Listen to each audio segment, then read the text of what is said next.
Manuel was driving behind a car, and at first, he did not notice anything strange. But out of nowhere, his wife told him to follow the car. Manuel had no idea why, but his wife never joked around, so he decided to do what she said. Then he suddenly saw it. There was a little girl in the car, signing to them. It looked like she needed help with something, but they couldn't make out what. One thing they knew for sure: this could not be good. They had to take action immediately. Manuel kept driving behind the car while Stacy tried to get the girl's attention. When suddenly, something changed. The girl's eyes widened, and the car sped off through the busy traffic. There was only one thing Manuel could do: follow the car. But it could get very dangerous, very fast. Manuel followed the car, even though the driver tried his best to lose him. He maneuvered from lane to lane, creating many dangerous situations. And then, out of nowhere, the car turned right and barely made it through an exit. Manuel had to make a split decision. Let's hope he made the right one. "Hold on," he said to his wife, who had grabbed the sides of the car in fear. He turned his wheel and made it through the same exit, but now the car was far in front of them. But why was the girl signing at Stacy? What was she singing about? And will Manuel get to the car in time? Manuel and Stacy were on their way to visit their family for the holidays. They were driving on the busy roads of America, enjoying each other's company and the beautiful scenery around them. They had a tight schedule, having to get to their destination at an exact time to pick up a family member. Their trip was going according to plan, and they seemed to even get to their destination a bit early. As they drove on the busy roads of America, they talked and laughed, not having a care in the world. When suddenly, Stacy stopped laughing. She squinted her eyes and leaned forward. "What are you doing, Stacy?" "Stacy?" Manuel asked again. "What is it?" Stacy seemed focused on something on the road, but Manuel couldn't figure out what. "Can you get behind that car?" she suddenly asked. Manuel was confused. "What car?" he said, now getting a bit irritated.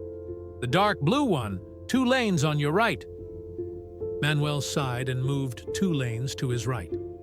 He had no idea why his wife suddenly acted like this. She wasn't someone who joked around much, so she had to be serious. But Manuel just couldn't see what she saw. Manuel had to slow down to get behind the car, but then he suddenly noticed it. "Wait," he said. "What is she doing? Is this what you've been so focused on?" Stacy finally broke her gaze and looked at Manuel.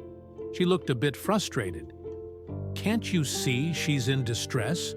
This girl is signing at us, but I can't make out why or what. We have to help her." Manuel had no idea what to do. They had to get off the highway in about 5 minutes, but Stacy would never forgive him if he abandoned that girl. But his family member expected to be picked up, and if they bailed on them, Manuel would hear about that for the rest of the holidays. He decided to listen to Stacy and missed his exit because of it. "You better be right, Stacy," he said to her. They followed the car for a few minutes, but there seemed to be nothing wrong. The driver was driving correctly, and she didn't seem to be in direct danger. So, what was going on then? But then, something drastically changed. The car with the girl must have realized he was being followed and suddenly picked up speed. The girl looked at Stacy with wide eyes and was clearly in a lot of distress. So, Manuel did what he had to do and picked up speed as well. The highway was very busy, and the car really wanted to lose Manuel. He drove full speed through traffic, not using his blinkers once. The driver created many dangerous situations, and Manuel and Stacy were lucky not to get into an accident. So, in case they lost the car, Stacy wrote down the number plate. Everyone was honking at them, but the driver didn't seem to care. Suddenly, he turned into an exit, almost hitting another car. Manuel could take the exit just in time without getting anyone in danger, but he had to catch up with the driver.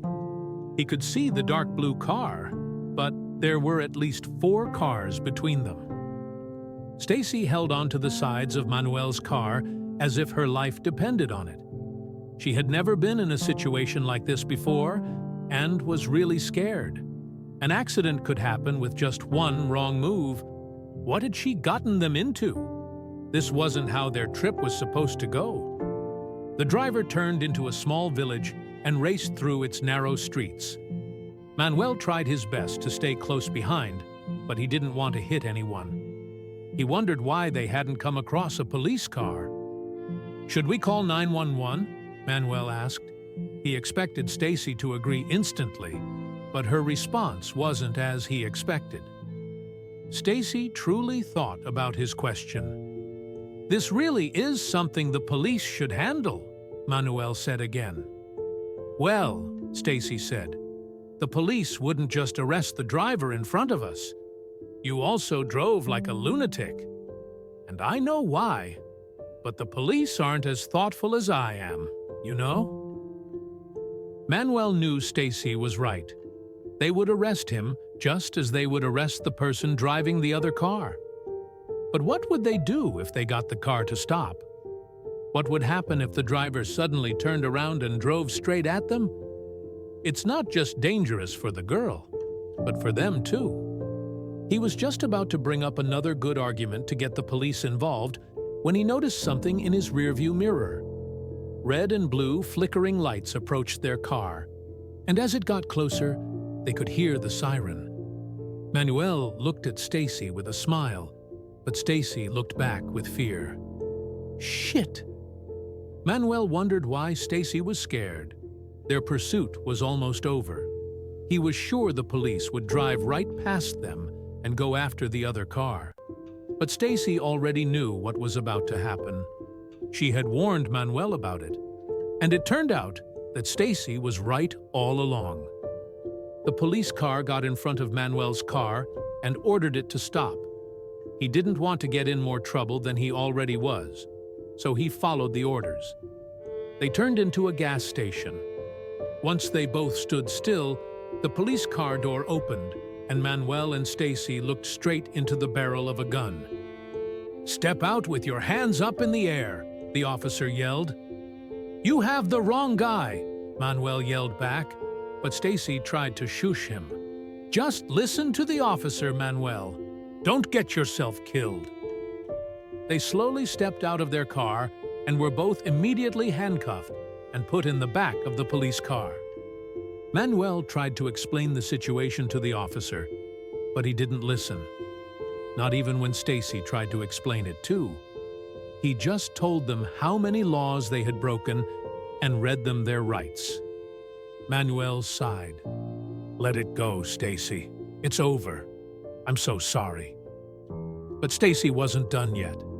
Stacy sat with her mouth shut the whole way to the police station, but she knew what to do. She had a way to get the officer to believe them. She just had to wait until the right moment. When they arrived at the station, Stacy suddenly said, "I know what I saw, and I have proof." Stacy continued, "Don't you have a daughter or a little sister?" "Well, I do. And I knew in my gut that something was wrong, so I took a photo of the girl." This sparked the officer's interest. "All right, lady, show me the picture. But this still won't change the fact that you broke the law today." Stacy showed the picture to the officer, and he immediately gasped. "I know that girl," he said, and he jumped in his car. Manuel and Stacy got in the back seat and told the officer the number plate. The officer quickly called for backup, and not long after, they got a call that the car had been pulled over. The station's atmosphere was electric. Officers buzzed about, their radios chirping incessantly. Manuel and Stacy, slightly disheveled, were ushered into a small room, their faces a mixture of concern and confusion. The dim overhead light cast a harsh glow, while an officer started the tape recorder. Raymond was a tall, wiry man with graying hair. Having lived in town for over 15 years, many knew of his ups and downs. His wife's passing had been tough, but his spirit had always been his strength. Recently, though, murmurs spoke of Raymond's increasing hardships. Layla, Raymond's 10-year-old daughter, had a vibrant smile that lit up the room. But unlike most, Layla was born with a hearing impairment. Life was a series of challenges, her world quiet, but her spirit unbowed. Sign language was her primary mode of communication, a silent dance of fingers. Things turned sour when Raymond lost his job at the local factory. Bills piled up, stress lines appeared on his face, and the whispers in town grew louder. The weight of being the sole provider and caregiver for Layla was evident, the burden of life pressing down. Their once cozy home became a distant memory. Raymond's old sedan became their refuge. Parked discreetly, every night they'd snuggle under blankets, counting stars. Mornings involved quick washes at gas stations. Meals were simple, and Layla always carried her stuffed rabbit, Mr. Whiskers. News of the high-speed chase took the town by storm. "Did you hear about that car chase yesterday?" became the hot coffee shop topic. Speculations ran wild. The description of the mysterious girl in the back seat had everyone guessing. But few connected her to Raymond. Stacy was a woman of action. While the event was puzzling, her instincts told her something was amiss. Pulling out her notice, she began connecting the dots. Her camera, always by her side, had captured more than she first realized. Every detail might hold the key. Manuel's brow was furrowed. That chase, it was no ordinary run, he mused. He knew the town and its people. The concern wasn't just about the chase, but the deeper undercurrents. "What are we missing?" he pondered, troubled by the unfolding narrative. Officer Daniels walked into the room where Stacy and Manuel sat. "We've been reviewing the tapes," he began. Sharing the captured video footage, the trio dissected every frame. The collaboration was intense. Every clue, every sign was scrutinized. The community's safety was paramount. Flashbacks painted a poignant picture. Rainy days, where Raymond held an umbrella over Layla as she splashed in puddles. Nights when he'd read her bedtime stories, fingers dancing in sign language. Their bond was evident. Through trials and tribulations, Raymond's love for Layla was unwavering, a beacon in the darkest times. The town was abuzz with whispers. At Joe's Diner, people exchanged theories over steaming cups of coffee. Parents at the local park discussed the recent events, their voices hushed. The grocery store checkout line was ripe with speculation. Raymond and Layla, once just faces in a crowd, were now the center of a storm of rumors. Stacy's photograph of the speeding car, with a glimpse of Layla's face, was a sensation. Local newspapers ran it on the front page. Her social media post went viral. People began to connect the dots, discussions growing from mere curiosity to genuine concern. Those who knew Raymond best came forward. "He's a good man," Mrs. Collins, a neighbor, defended. Tom, a colleague, spoke of Raymond's dedication at work and how Layla was the apple of his eye. These testimonials painted a picture far from the one the rumors suggested. Ms. Porter, Layla's teacher, was interviewed. "She's a bright girl," she said, "always eager to learn despite her challenges." Layla's art displayed a vibrant world, with strong recurring themes of family and love.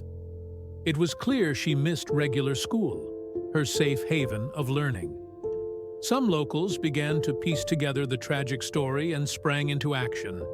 Mrs. Henderson, owner of a local bakery, set up a donation jar. Jim, the librarian, created a small section dedicated to raising awareness about hearing impairments. Diving deeper, the story highlighted Raymond's journey as a single father. From learning sign language to attending therapy sessions with Layla, his world revolved around her. Balancing work, finances, and Layla's needs was a tightrope walk with little room for error. One day, Raymond stumbled upon a flyer about community resources for families in need. With programs offering financial aid, counseling, and more, it seemed like a lifeline. For the first time in months, hope flickered in Raymond's eyes. Moved by the unfolding story, Stacy enrolled in sign language classes. She was determined to understand Layla's world better. The gentle flow of hand movements became her nightly ritual. Stacy hoped that by speaking Layla's language, she could unearth deeper truths. Manuel, having felt the weight of his initial assumptions, organized a community event. Unity for Layla was an evening of music, food, and education, aimed at raising funds and awareness for families like Raymond's. Manuel's effort to correct his previous misjudgment was palpable. The event was a testament to the town's heart. Local businesses donated goods for auctions. Families brought in clothes and supplies. Job offers poured in for Raymond. In the midst of the storm, the community's spirit shone brightly, weaving a safety net for one of their own. Raymond stood at the town square, his eyes glistening with gratitude. "I can't put into words how thankful I am," he cited, voice choked with emotion. The community had rallied around him, dispelling his feelings of isolation. This overwhelming wave of support was a lifeline he had never expected. Raymond attended counseling sessions to better understand Layla's world. Therapists helped him identify her anxieties and develop strategies to communicate more effectively. Each session was a step towards rebuilding the bond with his daughter, ensuring she felt heard and loved. Stacy's determination was evident. She practiced sign language daily, improving rapidly. Through chance encounters with Layla, she engaged in basic conversations, her hands dancing with newfound confidence. The connection between them grew as Stacy bridged the gap between their worlds. The townsfolk began to view Manuel and Stacy as heroes. They were honored at local events, lauded for their dedication to unveiling the truth. Their journey, from suspicion to understanding, served as a powerful lesson about the dangers of jumping to conclusions. Raymond's first day at his new job was a blend of nerves and excitement. With the community's backing, he secured a position at a local store. Co-workers welcomed him with warmth, understanding the journey he had been on. It marked the beginning of a fresh chapter. Layla's first day at her new school was filled with a mix of trepidation and joy. However, with supportive teachers and curious peers eager to learn sign language, she quickly found her footing.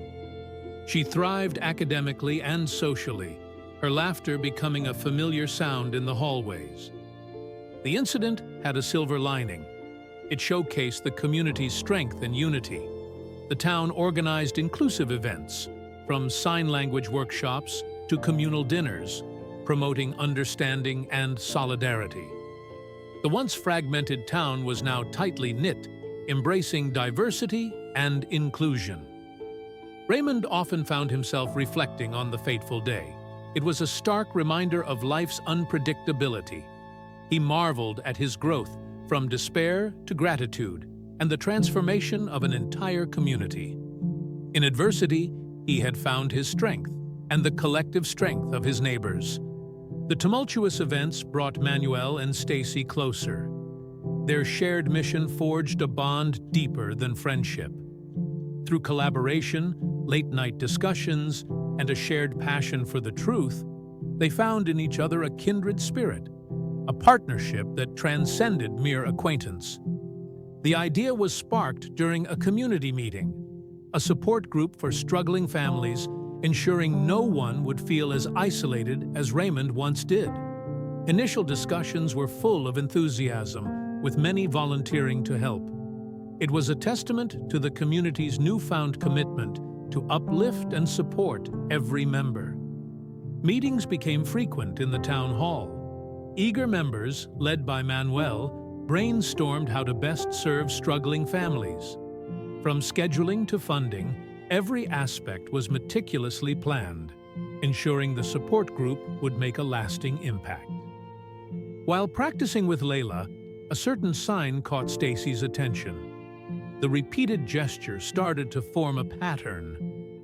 With further research and consultations, Stacy felt she was on the brink of a revelation about the message Layla had tried to convey that day. From playful tea parties to solemn heart-to-hearts, Raymond and Layla's relationship blossomed. Their bond was evident, not just in moments of laughter, but also in the comfort of their silent companionship. Despite the challenges, their love remained unwavering. Amidst applause and tears of joy, the community support group was officially launched. With a roster full of volunteers and families seeking assistance, it promised hope and companionship for anyone feeling adrift. The town square was abuzz with excitement. A grand festival celebrating unity and the spirit of togetherness was underway. Children danced, stalls showcased local crafts, and music filled the air. It was a testament to the town's resilience and newfound unity. Stacy, after weeks of dedication, finally communicated with Layla. The poignant message? "I'm hungry." The simple yet powerful revelation left everyone dumbfounded. The entire chase, the misunderstandings, all because of a father's misinterpretation of his daughter's simple plea. Raymond, filled with remorse, addressed the community.